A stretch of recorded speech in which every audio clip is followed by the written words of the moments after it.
Welcome into Outside the Ropes here on ProBox TV, where we take a look at the biggest problems taking place outside the ring. Today, it is technology in boxing. Some of us are old enough to remember when it wasn't normal to throw a red flag and get a replay. Call a timeout and have somebody else look at it. It happens in the NFL, happens in baseball.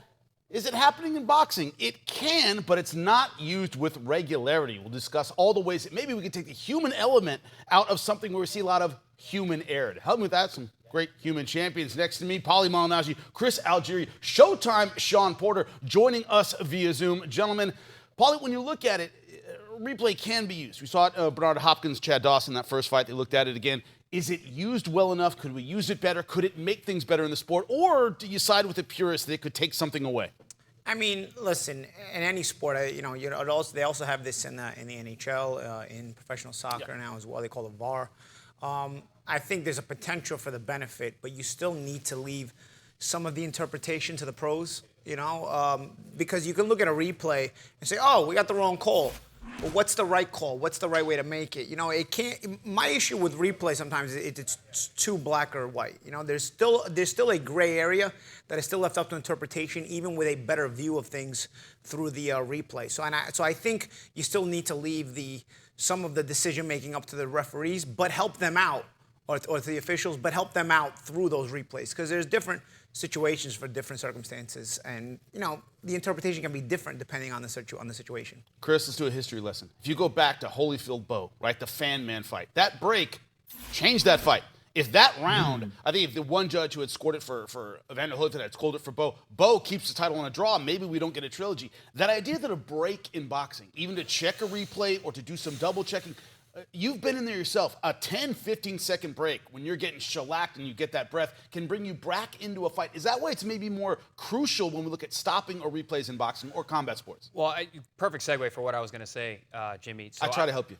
I have two anecdotes for this particular situation we're talking about. One of them is Joshua Franco versus, I believe it was Jason Maloney. Sorry, Australian fans, I'm confusing your twin champions. They're great fighters. Love those guys, but I believe it was Jason versus Andrew. Joshua versus Maloney I believe it was the rematch, and there was an eye injury early on that was thought to be a headbutt, and they went to look at the replays. This is during the pandemic time. Yep. The break was legitimately 10 minutes and completely changed the entire flow.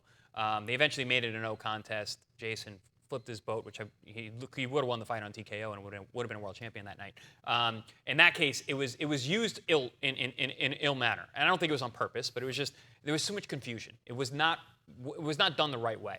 Another instance was in my own career. I almost lost a fight early on for an illegal blow, for a low blow that was actually a landed body shot, and there was a lot of confusion whether it was low or legal. And at that point, I was like, I wish we had replays right now because they could see that it was a landed blow. I remember I had to knock the guy out twice to the body because I dropped him with the first one, and he got 5 minutes to recover, and then we had to go back to fight again. Again, the break in the action was there. I had the exultation. I won the fight. This is great. I scored a knockout in the second round. Oh, no, we got to fight again? So I had that adrenaline dump and then had to fight again. Ended up knocking him out with the same punch to the body once again and righted that wrong. But, man, that was a tough moment, not only for my nerves, but also, like you said, the break in the action and the momentum. Showtime, you've called a lot of fights ringside. One thing I've had to deal with, I'm sure you have too, is there's a situation where there's a foul, we're not really sure, and people go, oh, what could happen? Well, it could be a disqualification. It could be a no contest. We can go to the scorecards. It's all depend. There are 5 different options where in other sports there aren't. What's that idea of that human element and how can we take it out with maybe replay? What's your thought on it?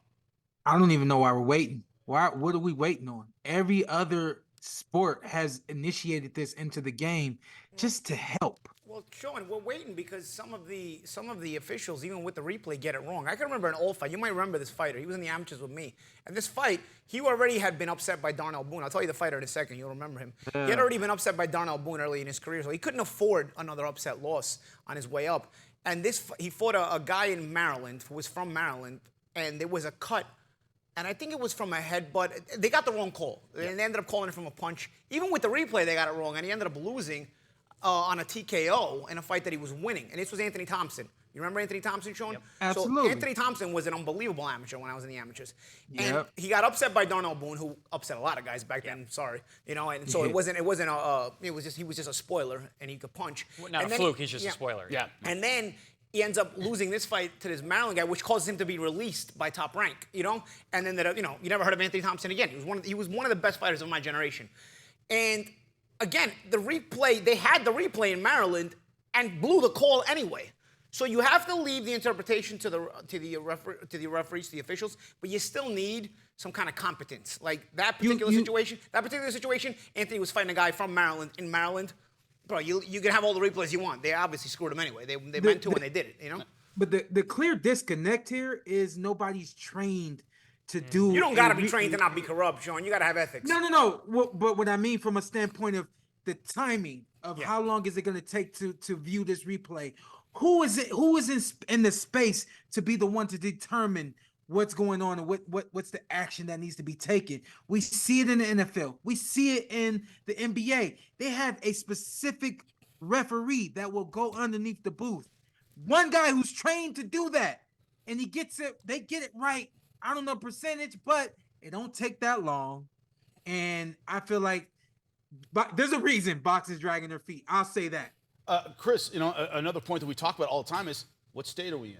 Right? It's like you and I, we've called fights and gone, all right, what state are we in? Okay, we're rolling our eyes, right? Nevada, pretty competent. New York, pretty competent. California is a big commission. The commissions being, to Showtime's point, inefficient at their jobs, depending on where we are. The disparity in quality, is that something that needs to be fixed? Yeah, I mean, we speak about that all the time, having a unified commission. We don't even have the same rules, like you just said, like in terms of how they're going to utilize a tool like this, which, Champ, to your point, Sean, like, yeah, I mean, why wouldn't we? And then to Paulie's point, that, yeah, we shouldn't, or we can or we shouldn't, but it has to be, corruption is corruption, right? But I think, Champ, Sean, you had a great idea. We need people who are trained to do this, who are specifically for that. Go to that guy. That's not my idea, though. That's the idea of the world. Of course, it's the idea of every other sport. To do a job. Well, Sean, and that's our problem. We don't treat boxing like other sports. We're not unified in any way. But you'd still need. Here's the thing. I mean, this debate could go on and on. Really, we only have a small time on a show, and we can go into it after the break. Yeah, and we will after the break. Of course, we'll bring in not just replay, but AI and how it can change the sport and how we see it when we come back.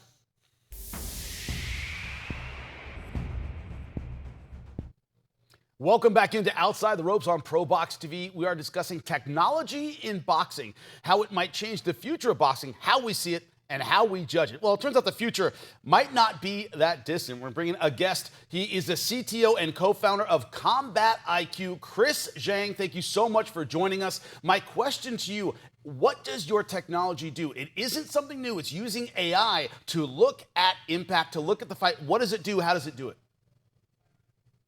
Hey, Tim. First of all, thanks a lot for having me. I think it's a great opportunity to be able to discuss these things with the guys that really appreciate this type of technology. So, what we're doing at Combat IQ is basically using AI, or to be more specific, computer vision technology that watches the fights from all the different angles at the same time and tries to reconstruct what's happening during the fight, so that we can then use this data to understand better what was really happening at every second of a fight, and can then use this data to support the people that are involved in the sport, whether it's the referee, the fans, or the organizations themselves. Now, you've used this in MMA before, and of course, the transition to boxing makes perfect sense. But when you say real time, how real can we get? How fast can we get this information from wherever you're making it to the people who need it? So when we're talking real time, it's really real time. So that's what we're talking, sub-second latency here. So we know the importance of making fast decisions, as your guest was saying before. I think we cannot afford to waste 5 minutes for certain results to get in. So what we're doing is, from the moment we get the streams in from the ISOs from ringside, it takes 30 milliseconds to get the results up online, so that people can look at it and use it, for instance, for judging decisions. When you look at the data, when you look at what's really happening with your AI technology, what is the difference between what the human eye sees and what your technology sees? How big is that gap? Because that's going to be an issue. Yeah, exactly. So this is where I think where it's getting interesting, because obviously talking about replays is something that people can just go back and watch the same video all over again, maybe in different type of playback speeds, which is helpful. But I think what AI can do is actually can look behind. The AI can look behind that, so it can see the things that we cannot see. For instance, we can in real time quantify the speed of a punch, which without the technology would be almost impossible to do that in real time. The speed, how people were moving, where the punch was hitting in 3D. So we do a full 3D reconstruction to make, for instance, make people able to see whether a punch was actually hitting or was just like deflecting from a shoulder.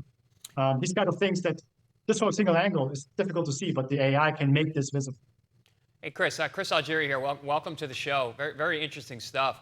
You mentioned that you're utilizing this now in MMA, but all due respect to MMA, boxing is a lot faster. A lot more strikes are thrown. It's a 3-minute round. There's more rounds. You're looking at 10 to 12 rounds versus 3 to 5 rounds for MMA.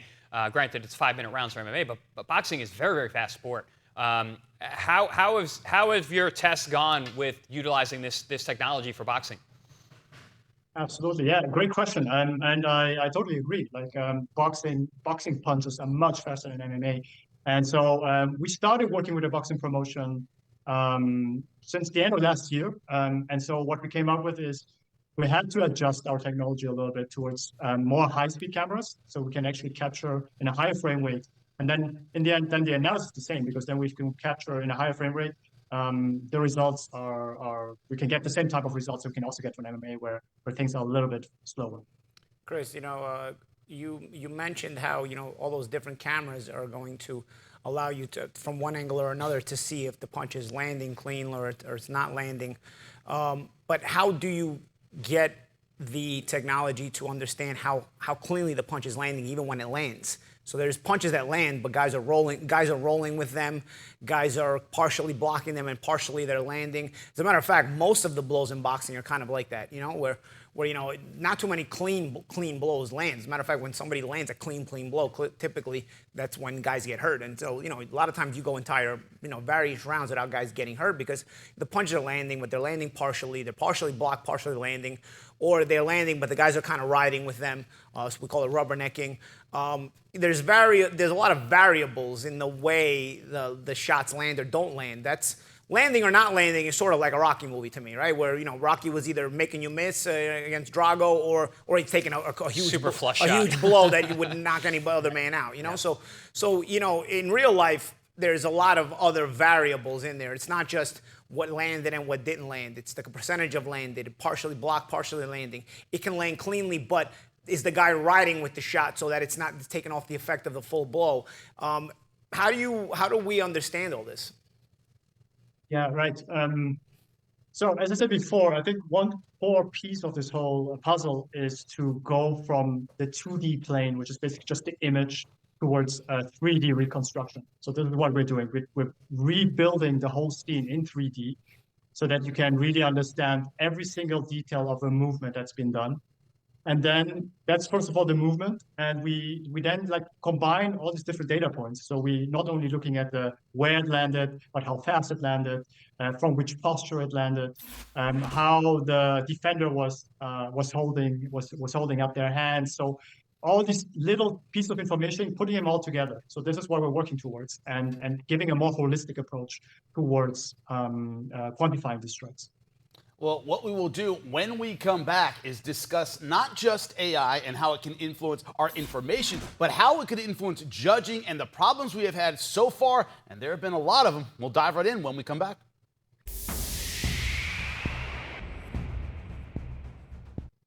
Welcome back into ProBox TV's Outside the Ropes, where we discuss all the biggest problems outside the ring. We're discussing technology in boxing with our special guest, Chris Zhang, who is co-founder and CTO of Combat IQ, that's using AI data to give us more information about MMA fights and making the bridge over into boxing. A lot of questions for him and about the tech. But when you look at judging, which has been a huge problem so far, Showtime, how would you like to see something like AI or some kind of technology help us in the judging? It's been so bad for so long. Showtime, what are your thoughts on it?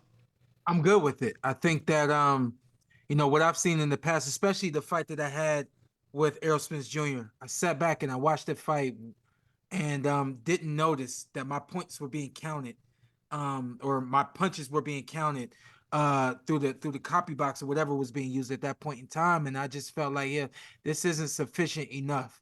You know, when you got AI coming in, you got multiple cameras, multiple angles, and you have the computers as well really working for you. I know that the copy box thing is a little different from what people actually know it to be, but I like the idea of bringing in this AI technology to help assist with what we perceive to be one fighter beating and conquering the other fighter round after round. Chris, what I'm wondering about is with your technology, how can we bridge basically the information gap between the fans and the judges? Because we're the only major sport that is subjectively judged, right? I don't need a referee to tell me when a touchdown is unless there's something weird. Here, there's a fight that I can see, there's a fight a fan can see, there's a fight an expert can see, and there's a fight that judges see. And a lot of times, they're all different things. How do we bring that together with your technology? I think, as I said before, I think the core part here is to about our technology is that we can actually start quantifying things. So it's getting a bit away from this gut feeling, you know, like whatever the judges see or whatever the fans see, but actually putting numbers on it that are explainable. So people can understand what these numbers mean. We have to, of course, make sure that the numbers that we're providing are meaningful. So I think that's why we are working very closely with MMA organizations as well as boxing organizations to come up with numbers that help, first of all, educate the fans. I think this is one of the core missions we're on. So people, actually, fans also understand a little bit better, okay, well, how judges are scoring. And at the same time, also, provide judges with support in their decision making, because sometimes, I mean, obviously, judges are also just humans who sometimes have doubts here and there. And I think having some additional data that they can use to deal with this kind of doubts and and clarify them, I think that could be very beneficial. Chris, this is super fascinating to me. My brain is going a million miles an hour right now. I had a question I wanted to ask you earlier, and then just hearing you talk right now, and I got different things coming through my head. But I guess I'll start with the first one. So I always say when it comes to power, it's all relative. You can have one guy who's got a big punch. He's a good puncher, but then you got another guy who's got a great chin. So, and it's relative. So you could have a big punch and you're a big knockout puncher, and your punches carry a lot of steam. But then you just meet that guy who just doesn't flinch and he takes those shots. So how is that something that you could take into consideration when you've got AI looking at these different camera angles? How do they take that into effect? Is that another data point? Do you put that in beforehand? I don't know. I'm just thinking of different questions. Yeah, right. I mean, it's an interesting question, of course. I just wonder if this is the job of the AI to judge this kind of or evaluate this kind of situation. I think mainly at this point, how I see the AI is as a real support to provide you with this information, and the people who really know about the sport, who really like have all the experience about it, can then use this information and then make more informed decisions. I think this is what we are so at this more point as a tool. At least are working towards. And Chris, exactly, 100%. The champ Chris brought up a great point, because Chris, that is my issue with a lot of the AI and goal line and replay technology in other sports, is that it takes this final decision away from the official in a lot of ways. Sometimes that's good, and sometimes that's bad. I think that the mountain of information that the AI provides can only help the official make a proper decision. But sometimes I think there's situations where the official has to be in a position to make the proper decision. For example, in other sports like tennis or soccer, you have goal line technology, right? Or I don't know, it might even be in football, goal line technology, right? Where you see if the ball fully crossed over the line or it didn't. You'll see the AI will show the ball partially on the line or whatnot. Right. You have it in tennis as well. And so there you kind of know definitively the AI is making the decision. But then you have the situations like in soccer, for example, where there's the VAR replay situation. I don't know if you're familiar with soccer. And they go back to the replay, to the VAR, and there'll be contact. They'll look for only contact.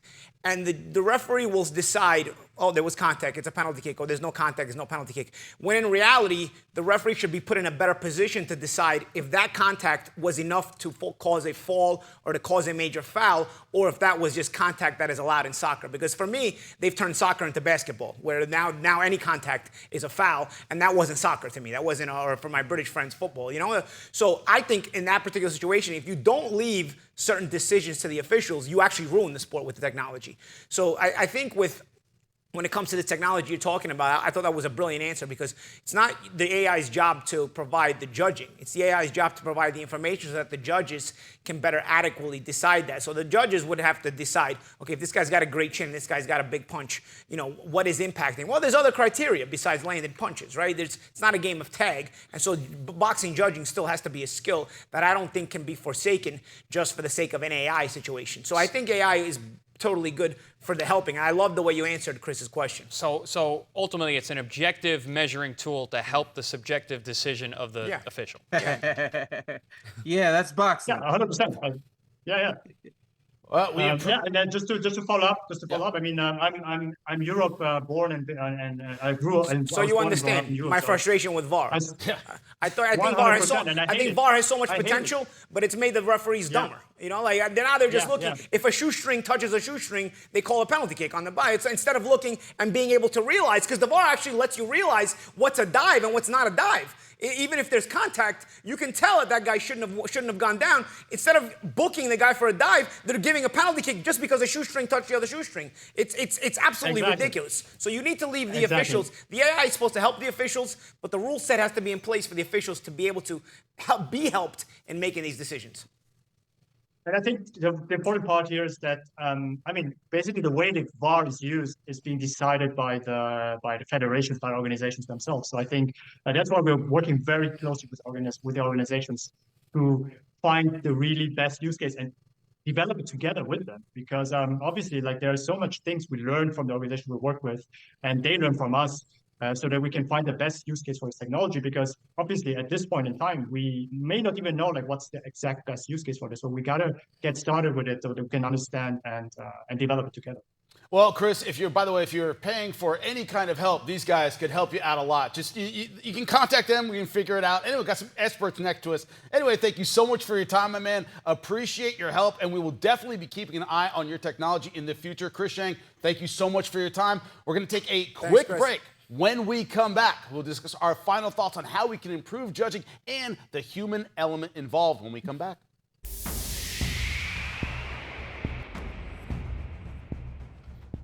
Welcome back into Outside the Ropes. We're discussing technology, AI in boxing, judging, refereeing. Can it improve things? Showtime, you heard what Chris Shang had to say about his technology. What are your hopes for the future of technology in boxing? Love it. Been waiting on it. I came from the amateur system where we were actually using the button system to score points. Wasn't favorable usually for the Americans when we were fighting against the other countries. However, I understood it, and I felt like it really validated what's happening in the ring. I feel like AI can really bring some comprehension to this sport that is, like we always say, a very subjective way of viewing boxing. Gentlemen, do you think it can help, Paulie? In the proper context. Everything has to have proper context. It's not a black or white answer. There's a lot of gray there, and in the proper context, they may help, but it can also hurt if it's not if it's not used in a proper context. Chris, I know you love it. Got to crawl before you walk. Got to walk before you run. So I think this is going to be a progression. I think ultimately it's going to be the way. But for right now, it's just very interesting technology. I'm fascinated by this whole situation. Do I think it's ready to go right now? Absolutely not. But I think it could be a useful tool in the very near future. Important thing to keep in mind is we were around when there was no instant replay. Now it is normal. It is part of the sport, and it always helps. Could it be boxing? We'll see. Thank you so much for tuning in.